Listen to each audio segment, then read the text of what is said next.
Just when you think that this wasn't bad enough, I'm getting ready to throw you another curveball, and this is called rearrangement. You know, all this time I have told you, double bond breaks, H goes on one side and the other piece goes on the other, and we just move on about our business. Well, the problem is that those are for very simple molecules. Not everything is going to be very simple. Not everything will be so nice and tidy that that will happen every single time. In other words, what I'm saying is that there's always exceptions. And these exceptions we're going to have to watch out for. Some reactions will give you products that you do expect, but other reactions are going to give you products that you will not expect, unless you keep in mind rearrangement. Folks, rearrangement can happen at any time. The deal is that up until this point, we have limited the starting reagents, the alkenes. And we have given you alkenes that will not rearrange, just to get you used to the process of breaking the double bond, adding hydrogen on, then adding the other piece on. But now we need to go back and we need to talk about rearrangements, because not everything will be that clean and that simple. Let me give you an example. CH3, CH, CH3, CH, double bond, CH2. And let's add in HBr. Okay, so if I asked you at this point, what's the product? Well, hopefully this is what you would tell me. You're going to say double bond breaks. There we go. Two sites of attachment open up here and here. You would say H adds on first. Markovnikov's rule is followed. That CH2 goes to a CH3. Get rid of that. And then the bromine would go on to that location. And that's the answer that you would provide me as of now. And you would think that you would get credit for that question when I would have to count it wrong. That's wrong. That is not a proper product. It is a minor product, but it's not the one that we get majority of the time. And the question is why? Why doesn't this work? I'm going to go back to the step before we added the bromine on. And at that moment in time in the mechanism, a carbocation formed, right? If you think about the curvy arrow mechanism, this is what we've talked about. This is what we've discussed. A carbocation's formed. That's what lures that negative bromine in to attach at that position. However, this is where the problem begins to happen. If you look at the carbocation that was formed, this right now is a secondary carbocation. And this carbocation can shift. If it sees a better location, right now it's freed. It's like a bad relationship. Right now this carbon's out of a bad relationship. It's on its own. And right now is the moment to get its life together before it goes and tries a relationship with someone else. Right now, folks, is the time for carbon to put focus on himself, make sure that he's got all of his P's and Q's lined up, make sure that he's comfortable in his own skin before going out and finding a relationship somewhere else. Well, with that said, carbon's going to take some time and look at location. Location, location, location. You know, did you have a bad experience in Wilmington and do you want to move from the area and try your life somewhere else? That's what carbon's going through at this moment. So right now, this is a secondary carbocation. Pretty good. Not the best, but pretty good. Well, if he moves to the city next door, this is primary. And that primary carbocation is worse. I mean, no one wants to move there. No jobs. Houses are run down. High crime. Those are the areas you want to stay away from. And the dating pool is not going to be very good as either. But if you look to the left, this left-hand carbon, this is a tertiary carbon. Oh, that's prime property right there. That tertiary carbon is going to be more stable than a secondary carbon. So when this moment begins to happen, and the double bond breaks and hydrogen comes in, freeing up a carbocation, the carbocation forms just for a brief moment. That molecule says, right now, I need to reorganize myself, and now is the moment to do it, because at this point in time, after this, it's all lock and key. I don't have that possibility again. But right now, I'm going to rearrange things if I need to. So this molecule looks at the carbocation that's secondary, and it moves it to this position, because this is a tertiary carbon, and that is a more stable carbocation. All right, well, when that happens, that carbocation moves, and we no longer have the positive spot that's right there. Instead, the positive spot has shifted. Well, in order to do that, that carbon has to free up something. I mean, he can't have 4 bonds and a positive charge. So the hydrogen will switch places with it. The hydrogen will come here, and it will move and shift there. So we get a switch, a switcheroo. And that hydrogen will shift in the carbocation's place. Now we have a tertiary carbocation that has formed due to a shift that has happened in this rearrangement. Well, notice what we shifted here. We shifted a carbocation and a hydrogen. Okay? And this is what we call a 1,2 hydride shift. That's the proper term for this. The reason it's called 1,2 is because it's 1 and 2 of the double bond. I know that seems kind of silly, but that's where that comes from. That is not the first and second carbon of the main chain. It's the first and second carbon of where that double bond was at. So that is what the 1 and 2 refer to. Do not get that confused. It is not part of the long chain in the numbering system. All right, 1,2 hydride shift. That means they're neighbors, next door.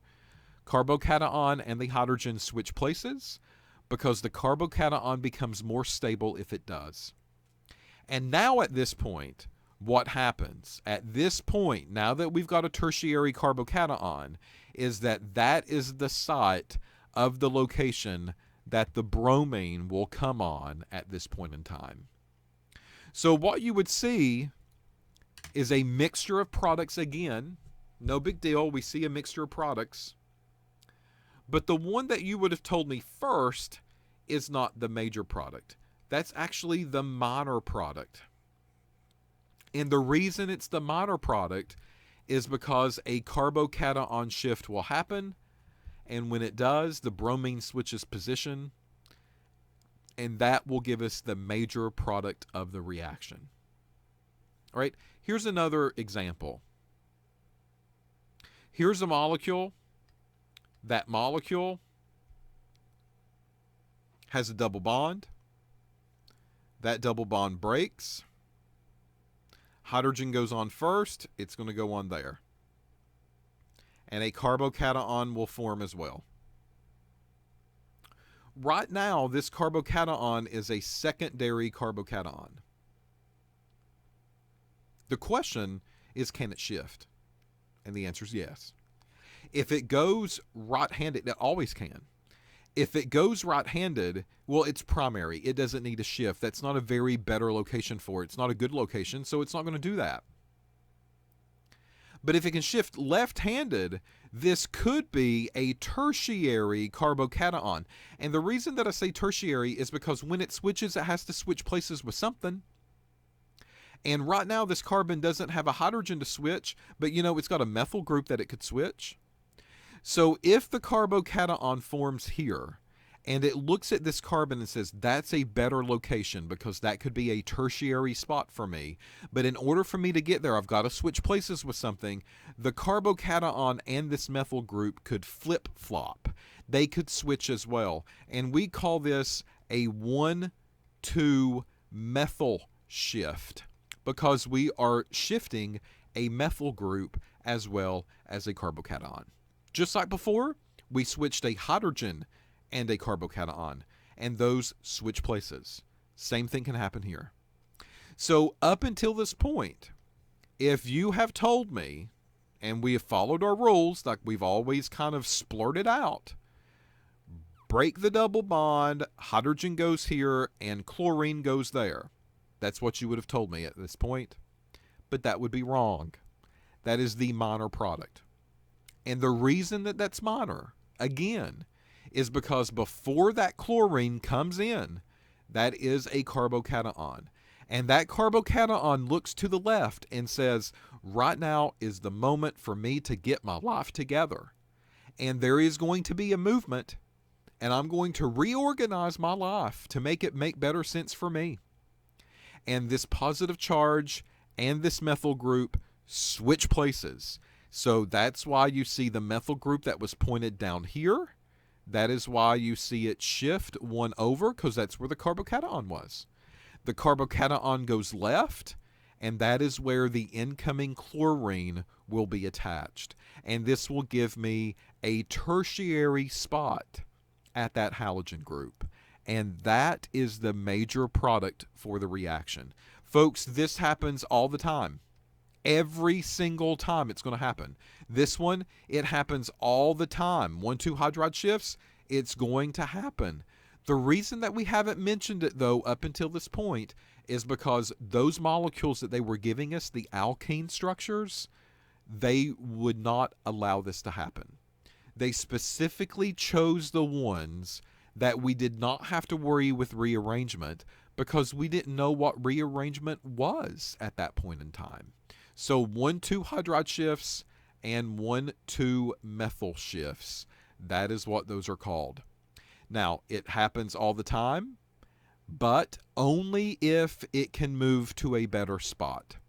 So, for instance, if we have a primary, that primary would love to be a secondary or tertiary carbocation, wouldn't it? Yes. If we had a secondary carbocation, well, if it moves to another secondary position, that's silly. It doesn't want to do that. That's not a better location. So the only way that it will move is if it will go to a tertiary. And if we have a tertiary carbocation that forms in the beginning, it's probably not going to want to move at all because there's going to be no better choice for it. I mean, even if it's another tertiary spot, doesn't matter. There's no sense in it moving because it's not a better location. It is perfectly content with where it's at this point in time. So that's kind of the rule with rearrangement. And this is something that we're going to have to add on to our decisions when we start predicting these products from these reactions. We're going to always question rearrangement. And that's something that you're going to hear me say every single time that we do these from now on. I'm going to stop. We're going to look at rearrangement. Does it take place? Yes or no? Then after we make that decision, we will move on, and then we will talk about the actual major product from those reactions. Okay, so what you're seeing here is just a carbocation rearrangement taking place. It's a 1,2 hydride shift. It's a part of the mechanism. So the double bond rips the hydrogen off, and bromine gets those electrons from that bond. Here's the incoming hydrogen already attached, and we see this hydrogen that was there already. So there's the hydrogen, and that's the same hydrogen there. Carbocation has formed. That carbocation, excuse me. Okay, let me go on. All right, so that carbocation has formed. That carbocation is then going to go and take a look. I wonder how that sounded over the microphone. You know, you're probably laughing at me right now, but I'm really going to watch that video back and take a listen of how that sneeze just sounded. I'm kind of curious about it now. All right, so the carbocation is going to go left-handed, and it's going to switch places with the hydrogen. So we get a 1,2 hydride shift that will happen here because of that. Methyl shifts happen the same way. If this was a methyl shift, here's another example. This double bond breaks, the hydrogen goes on first. Before the chlorine has a chance to come on, that carbocation will form at that location. That carbocation looks to the left and says that's a tertiary, we need to switch places. So the carbocation and the methyl group has a 1,2 methyl shift. So it flip-flops back and forth, and we end up getting a major product due to the rearrangement of that molecule. So if you take a look, that's where we end up here. That is the 1,2 methyl shift, and this allows my chlorine to come on at that point to give me the major product at that point in time. All right, so all reactions will do the shifts unless I tell you not to. All reactions do the shifts.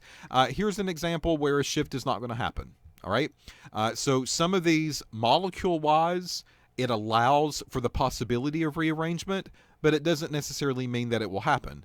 And sometimes reactions that will present just will not allow it to happen point blank, no matter what. And we'll talk about those as we see them.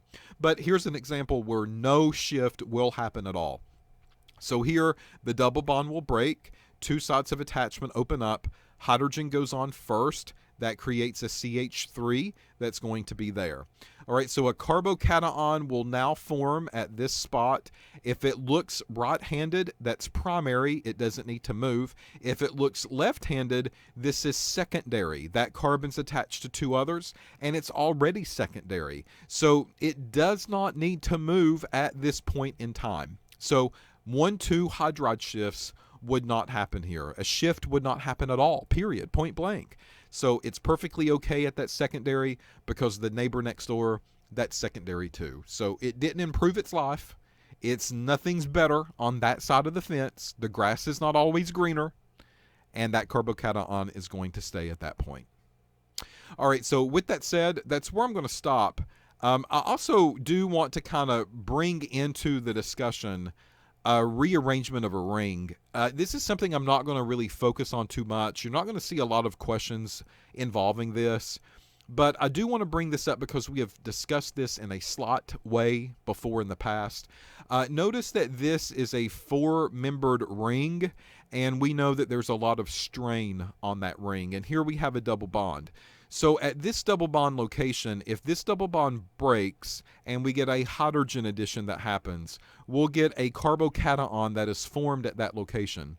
Well, this carbocation now takes some time to say rearrangement. Okay, now's the time to get your life together if that's what you're going to do.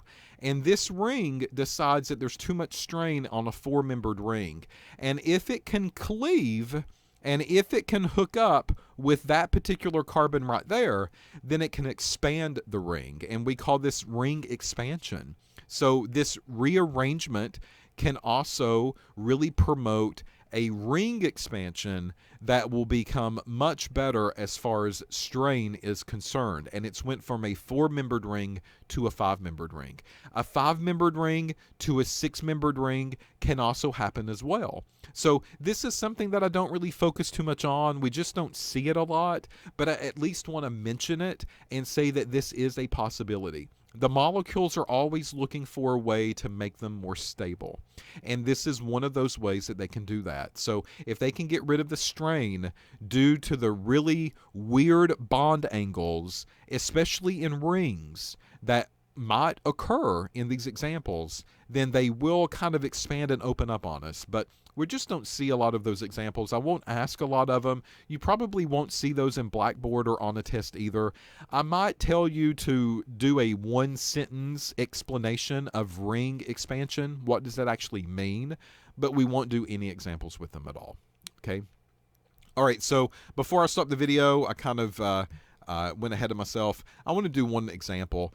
Which of the following carbocations would rearrange on me? So if I look at A, B, C, D, E, and F, all of those have carbocations on them, and the question is, would they move? Okay, so this is kind of preempting, getting us accustomed to looking at this before predicting reactions. I mean, that's what we're doing here. So on A, that carbon has a carbocation, and right now this is primary. Next door neighbor, that's a tertiary. So yes, that would rearrange on me, and that would shift, and it would go inside of that ring because it's a better spot. If I look at B, here's a carbocation. That carbon's attached to two others, so this is a secondary one. If I look right-handed, that's primary. If I look left-handed, folks, that's tertiary, right? So this would expand, and it would not expand. It would rearrange, and it would move left-handed. If I look at C, this carbocation right now is on that carbon. This one is a tertiary carbon. If it moves left, that's secondary. If it moves up, that's primary. If it moves right hand, that's secondary. So there is no reason for this to rearrange on me, and it's not going to.